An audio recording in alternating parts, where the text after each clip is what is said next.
Chapter 24, Section 2, The First New Deal. In 1933, some 13 million Americans, nearly one-fourth of the workforce, were unemployed. FDR recognized that getting people back to work was his primary task as president. But he also understood that businesses needed help. Since 1930, thousands of banks and other companies had closed their doors. The production of goods had fallen by more than half. FDR also knew that he must calm people's fears. To do this, he gave a series of radio addresses called Fireside Chats. In these broadcasts, the president explained his plans and asked Americans for their support. FDR's soothing voice and upbeat tone greatly appealed to people, and he quickly gained the public's trust. They in turn backed the New Deal programs of the first 100 days, often called the First New Deal. Restructuring the financial sector. President Roosevelt first attacked problems in the financial sector, the areas of money, banking, and investment. On March 6, 1933, he ordered all banks to close temporarily. This banking holiday stopped the steady withdrawals of funds from financial institutions. Over the next few days, officials put together the Emergency Banking Act, and Congress quickly passed it into law. This law reformed the banking system and gave the federal government more power to supervise bank activities. On March 12th, with many banks set to reopen the next day, FDR gave his first fireside chat. He hoped to restore confidence in the banking system. About 60 million radio listeners tuned into the broadcast to hear the president explain the government's efforts to halt the banking crisis. He called on Americans to do their part as well.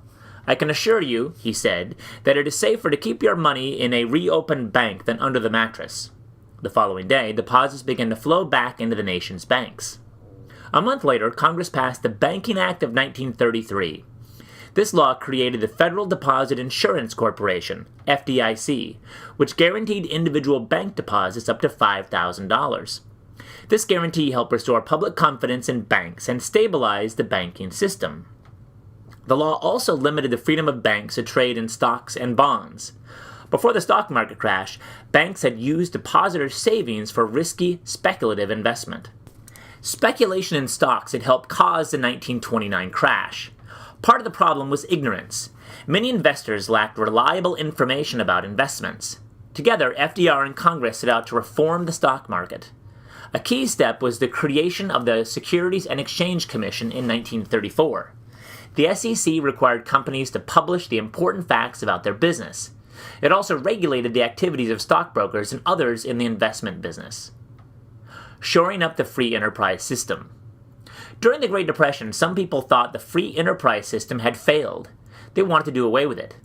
But FDR differed. He wanted to help the system recover. As with the New Deal in general, the president did not have a master plan for economic recovery. He preferred to experiment, even though he knew that some programs would succeed and others would fail. One of his grandest experiments was the National Industrial Recovery Act, NIRA, of 1933. The NIRA was the centerpiece of the New Deal's efforts to breathe life into the economy. It was designed to increase production while boosting wages and prices. Its goals were to make more goods available and to give consumers more money with which to buy them. The NIRA targeted the needs of three groups: business, labor unions, and the unemployed. To help business, the law set up the National Recovery Administration, NRA. This government agency worked with business leaders to create codes of fair competition in various industries.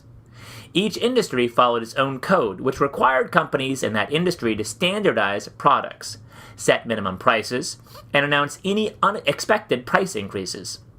With the NRA, the New Deal increased government regulation and economic planning and moved away from the laissez-faire policies of the past. To help labor unions, the NIRA guaranteed workers the right to organize and bargain collectively.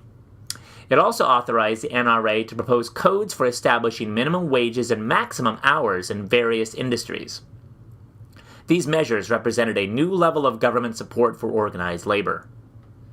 To help the unemployed, the NIRA allotted $3.3 billion for various public works. It established the Public Works Administration, the PWA, to oversee these construction projects. FDR hoped not only to create jobs but also to restart the economy with a large infusion of government cash. Unfortunately, the PWA spent its money so slowly that it had little effect on jobs or the economy. paying farmers not to plant. Another piece of recovery legislation created the Agricultural Adjustment Act, the AAA. This agency tried to aid farmers by reducing crop production and raising prices. Farmers had long suffered from low market prices for their products, which eroded their purchasing power, their ability to buy farm machinery and other goods. Many farmers also lost their farms because they were unable to pay their mortgages. The aim of the AAA was to raise crop prices to reach parity. This is the price that gives farmers the same purchasing power they had during an earlier, more prosperous time. To raise prices, the AAA paid farmers to plant fewer crops. In theory, this would reduce crop supplies and increase market demand, thereby boosting prices. The AAA also provided loans to farmers so that they could pay their mortgages and stay on their land rather than join the jobless in cities. Promoting economic development and homeownership. Another New Deal program worked to promote economic development in one of the poorest regions of the country, the Tennessee River Valley. In 1933, at the urging of the Roosevelt administration, the Congress passed a bill creating the Tennessee Valley Authority. The TVA, an independent government agency, built a series of dams on the Tennessee River and its tributaries.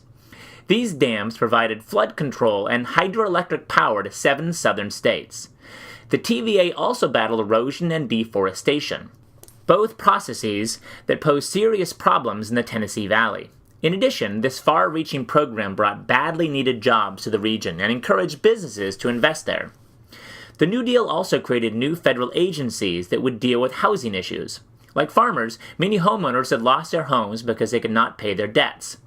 One agency, the Homeowners Loan Corporation, provided loans to help people meet their mortgage payments. The other agency, the Federal Housing Administration, gave a boost to the banking construction industries by ensuring mortgage loans up to 80% of a home's value. Remembering the Forgotten Man. After FDR's inauguration, more than 450,000 Americans wrote letters to the new president. Many of them pleaded for help. During his campaign, FDR had promised to remember the forgotten man. Now, under the first New Deal, he carried out that promise by providing relief programs designed to help ordinary Americans as they struggled to survive the Depression.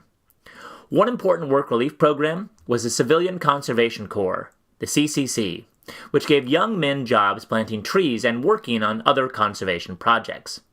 A much larger program, the Federal Emergency Relief Administration, FERA, took an approach different from providing people with work. Instead, it sent funds to state governments, which then distributed the cash to the needy. For the first time in American history, a federal agency provided direct relief to the unemployed. State and local agencies also pitched in with supplies of food and clothing to help the poor. Chapter